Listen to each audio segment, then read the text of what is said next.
Bukod sa paghahanda ng lupa, mahalaga rin ang pagtatanggal ng mga kuhol sa palayan.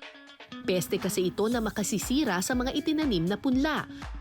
Pero ang mga pesteng kuhol sa palayan, pwedeng gawing sangkap sa ulam. At ngayong araw, sasamahan tayo ng isang Batanggenya na hindi man daw lumaki sa farm, walang hamong inuurungan ang aktres at komedyanteng si Tuesday Vargas. Okay, sisimulan na natin tong gawain na ito. Mamumulot tayo, hahango tayo ng kohol. Pero kailangan ko ng katulong at medyo malaki siya. Kuya JR! Kuya, hanap po tayo ng mga kohol. Sige o. Opo, dati po yung komedyante pero ngayon hahanguin natin siya dito sa palayan. Paano mo nalalaman kung nasan sila? Kapa-kapa lang? Kapa-kapa. Madaling dumami ang mga kuhol o golden apple snail sa mga matubig na lugar tulad ng palayan.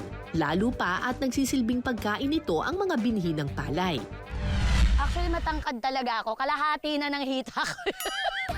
Nalalaglag dito. Ang saya, para akong tumatapak sa tsokolate. Ayun. Ay! Gumagalaw! Naalala ko pag kinakain namin, tinututpick pa namin Oo. yung loob. Inuhugot Inuhugot pa sa loob. sa loob. Ayan nga, oh, yung binhi, inaano nila, kinakain nila. Saan? Sa madami. Ikaw kumuha. May coach kami, may coach kung saan daw madami. Dito, Dine. Okay. Aba Tuesday, mukhang nag-i-enjoy ka na talaga sa putikan ha? Okay, so eto na, success tayo. Tingnan nyo naman, halos 2 kilong kohol yung nahango natin. Excited na. Mamaya lulutuin natin to. Let's go! Ayan, kasama natin ngayon si Ate Beck at eto na rin yung kohol kanina na hinarvest natin. Tinanggal na ni Ate Beck sa shell. Pinakuluan na rin niya tapos binulungan na niya ng dasal para masarap. Ate Beck, ano po ang recipe natin ngayon? Meron po tayong champening kohol.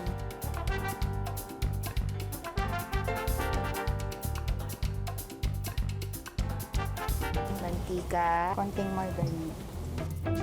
Sa kawali, unang igigisa ang bawang at sibuyas. Sunod na igigisa ang pinakuluang laman ng kuhol. Oh, okay. Titimplahan ito ng toyo, suka, tomato sauce, paminta at seasoning. Hahayaan itong kumulo ng 3 minuto. Okay. Pag medyo parang nawala na yung asim sa saka mo hahaluin. Lalagay na po natin ang sili. Sili. At saka timplahan muli ng pampalasa at asukal. Ang bango! Oo nga, parang malapit siya sa bokis. Apo. Yung itsura, tsaka yung parang pagluto. Tapos, pinakapangpabango po natin ito. Siling haba, ayan. Or siling panigang. Ang paborito ng mga Lipenyo na champening kuhol? Cool din kaya ang lasa? Sentensya na yan.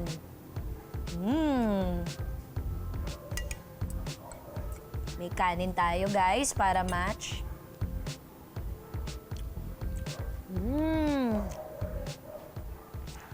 Kahit napakalasa niya, nalalasahan ko pa rin yung ng kohol, yung natural na lasa ng kohol. Okay ito Parang kailangan ng konting shot. Pero pang-ulam, okay din. Teka lang Tuesday, huwag ka munang magpapakabusog. Dahil nandito tayo sa Lipa, sayang naman kung hindi tayo makakahigop ng mainit at malinamnam na lomi. Pero ang tanong, paano nga ba ginagawa ang noodles ng lomi? Napaka-curious po namin na malaman talaga itong proseso ng paggawa ng pansit. Pwede niyo po bang ipakita sa amin? Pwede po. Ayan, sige. Ito na po ba? Dito sige, po tayo, ano ma'am. pong gagawin natin, sir? Una munang gagawin ng noodle dough. Paghahaluin ng harina at liquid mixture na may asin, tubig, kaunting food coloring at lihiya o lye water. Pero teka Tuesday, bago ka sumabak, mag-hairnet muna tayo. Siyempre, food safety first. Thank you, ate. Pagkatapos, mano-manong mamasahin ng mabuti ang dough. Oo, ganun pala. Kaya hindi basta-basta yung process niya. Mahirap talaga. Oo nga po. Pag kumakain kayo ng Mickey, ngayon mahal nyo na siya. Kasi hindi pala ganun kadali ang paggawa. Okay. Tingnan nga natin, Kuya Jerry, ikaw nga na medyo may lakas ng katawan ang kayang-kayang umano nito, mapag-combine. Hindi ko ma-imagine na magagamit lahat ng harinang yan. Totoo ba? Hindi ka na magdadagdag ng tubig? Sige nga, patingin nga ako. Umano mo yan mako-combine lahat? Okay.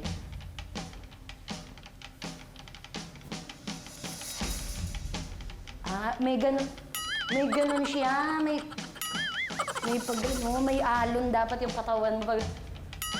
Dapat may ganun. Sa ang gawaan po nito, umaga. Tatapusin mo na lahat. Ganyan, yung pang maghapon na pansit. Susunod ang pagpapanipis ng Mickey o Lomi noodles. Pangangabayo ang tawag nila sa tradisyonal na pamamaraang ito. Ang malaking kahoy na roller, sinasakyan kasi nila na para bang nakasakay ka sa kabayo. Parang may choreography Kuya Jerica. Yes. Ayan na po yung pangangabayo na nagaganap.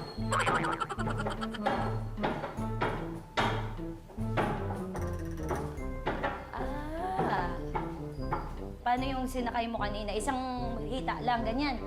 Tapos, ganan. Iikot mo, ma'am. Iikot mo yung ano. Irorolyo pa ganyan. Yan. Tapos, sabay, yan. Dahan-dahan lang, dahan-dahan. Hop. Nakakamula ka doon, ha? Yan. Sige. Sobrang gaan ko. Wala akong nagagawang Sige pagkakaiba dun sa dough ng Yan. Mickey. Dapat talaga may puwersa, Oo, yung weight mo. Pabalik naman. Mahirap,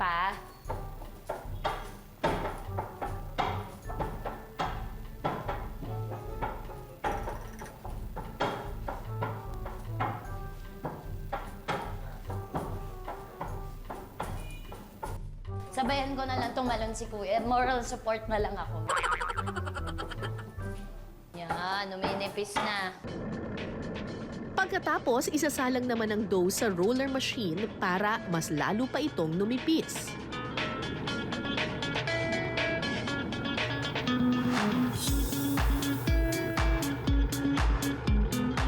Okay na yan, sir. Okay na. From that, dito naman.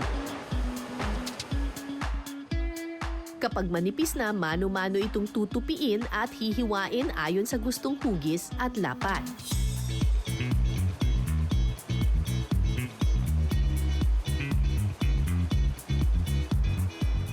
Okay. Yay! Okay, ngayon ay tapos na nating hiwain yung Mickey. Eto na siya. Di ba? May Mickey na tayo. Ngayon lulutuin na natin siya. Tara! Let's go! Pakuluan ito sa mainit na tubig na may mantika sa loob ng 1 minuto.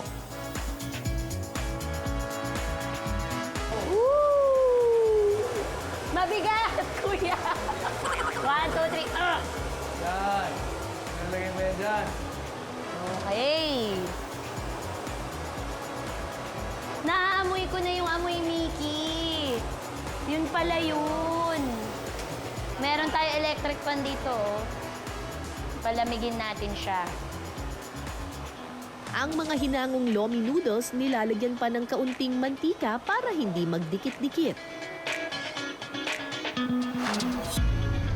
Okay, so ito nalulutuin na natin yung Lomi. Ito na yung ginawa natin kanina.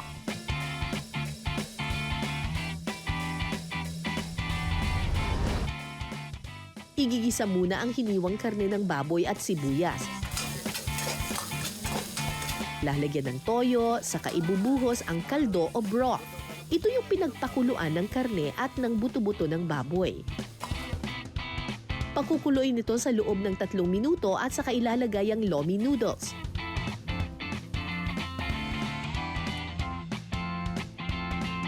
Pag kumulo na ulit, Para lumapot ang sabaw, lagyan ito ng cassava starch na tinunaw sa tubig. charot, isang ganun lang. Ano lang po siya, kailangan nyo rin kontrolin yung pag-ano. Kasi pag nabigla po ang dami ng kasama niya, magdidikit-dikit po siya. Paunti-unti, o kumbaga utay-utay lang. Sige, kuya.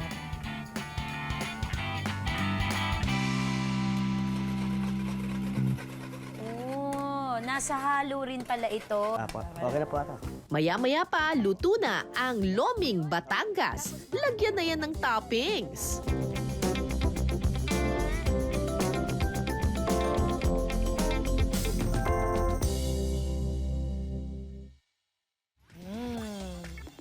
Dapat lahat meron. Lagyan ng konting atay, meatball, yung kikiam. Ayan, yung kikiam.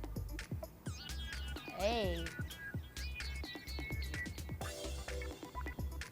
Tapos, lalagyan natin ito. Okay, konti lang.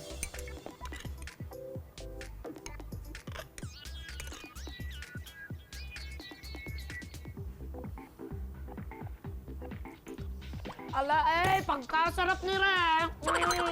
Sobrang sarap. Grabe. Eksaktong-eksakto yung alat. Ito, dadagdagan natin ng konting kalamansi para medyo may konting contrast. May panlaban. Ang sarap din yung kikiam. Ito, tikman natin yung meatball.